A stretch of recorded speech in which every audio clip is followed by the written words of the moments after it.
Kaisang jadi Ketua Umum PSI, jurus karbit atau strategi Jokowi. Kepada Bapak, saya ingin menyampaikan izin. Saya mau menempuh jalan saya, Pak. Di kita itu kan partai ID kita rendah ya, bahwa orang yang merasa dekat dengan partai politik tertentu secara ideologis itu rendah. Jadi sebenarnya fenomena Jokowi hari ini dengan Kaisang ini adalah fenomena politik yang terjadi di semua partai. Kita sering melihat elit partai itu di satu partai politik tertentu, tapi anak istrinya itu juga berada di partai politik yang lain. Jadi menurut saya ini sebuah langkah jenius yang tidak diperkirakan orang ya.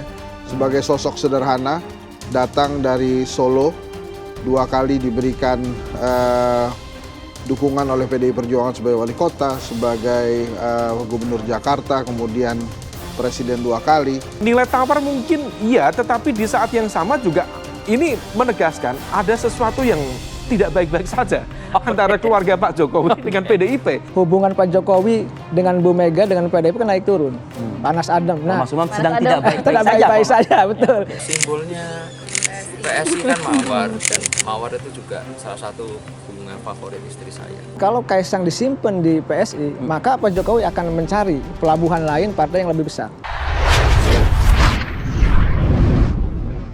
Jadi PD Perjuangan terus bergerak, yang namanya politik itu bergerak ke bawah. Ya, tentu saja setiap warga negara dijamin konstitusinya untuk berserikat dan berkumpul. Jadi ya seperti itu. Fokus pada petani ini merupakan ya hal yang syarat dengan kritik ideologi di dalam praksis. Saya kan sudah sering menyampaikan, ya. Anak-anak itu kalau sudah berkeluarga, itu sudah punya rumah sendiri, sudah punya istri, ya sudah harus mandiri dan harus tanggung jawab. Ya, masuknya Kaisang itu anti klimaks ya, hubungan yang tidak harmonis, tidak baik antara Jokowi dengan PDIP itu. Kita tahu bahwa Jokowi tidak punya power, tidak punya kekuasaan, tidak punya peran di PDIP.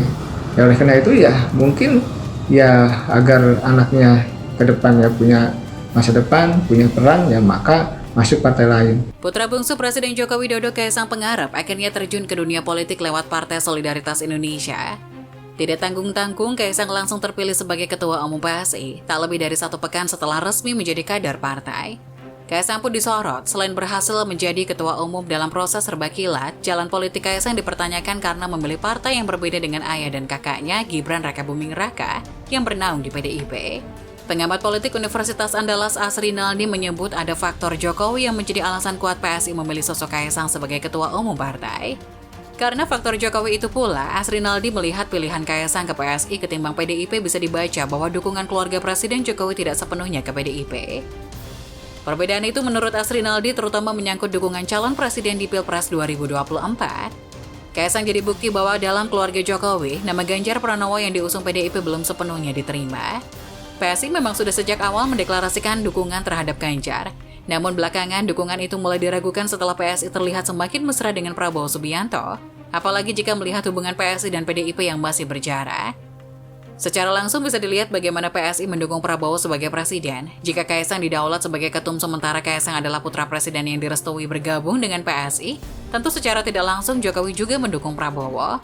Ujar Asrinaldi kepada CNNindonesia.com Senin 25 September malam. PDIP disebut Asrinaldi harus bisa membaca manuver Kaisang ini untuk menangkap sikap politik keluarga Jokowi terkait pencalonan Ganjar.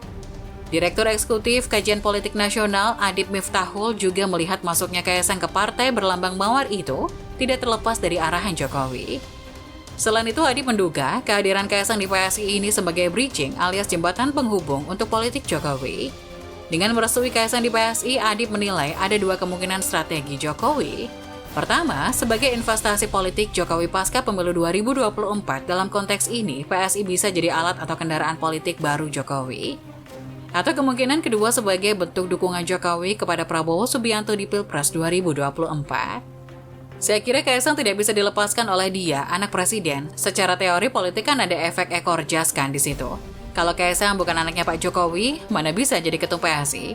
Berdasarkan dari situ, saya kira bisa dikatakan apakah Kaisang ini settingan atau bahasa kasarnya boneka untuk kendaraan politik Pak Jokowi setelah 2024? Atau yang paling pendek adalah apakah ini juga sebagai bentuk dukungan Jokowi ke Prabowo? Ini kan akhirnya menimbulkan pesan politik seperti itu, tutur Adib. Dari dua asumsi yang dibangunnya, Adib meyakini Jokowi masih bermain dua kaki di Pilpres 2024, yakni antara mendukung Ganjar Pranowo atau Prabowo Subianto.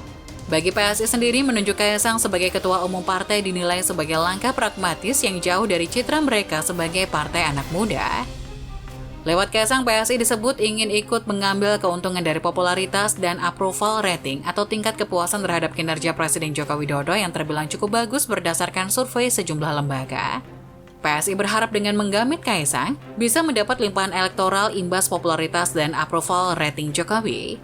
PSI memanfaatkan popularitas Kaisang untuk menarik pemilih Jokowi agar peluang partai ini sedikit terbuka untuk masuk parlemen, kata analis politik dan Direktur Eksekutif Aljabar Strategik Arifki Caniago.